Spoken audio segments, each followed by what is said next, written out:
Hi, I'm the Corporate Culture Guy and the author of Cultural Insanity.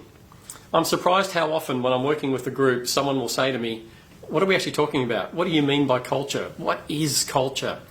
What that tells me is that the definitions that people are using aren't working. They're not really describing culture in a way that helps people understand what it is that we're actually talking about. So I want to share with you the definition that I use. It's slightly different. You won't find it in a textbook. It's one that I've come up with myself. First though, we need to actually understand culture and how it's created. Think about a situation you've walked into. How did you know how to behave? We role model or adopt the behaviours of the people around us. We unconsciously watch them and modify our behaviour to fit in with their behaviour. We modify our thinking to fit in with their thinking.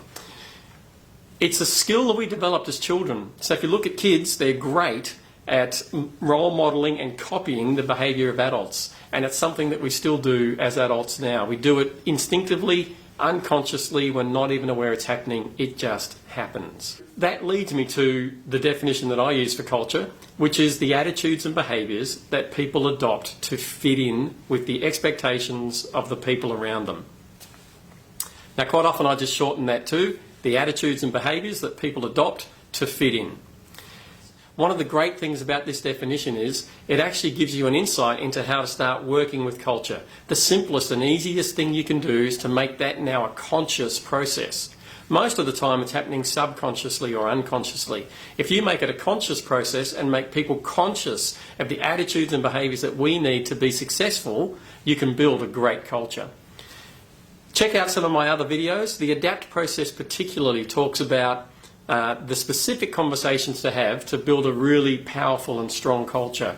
Culture should be built on purpose. You then think about what is the culture we need to deliver on that purpose, and then you can have conversations about how to create that culture.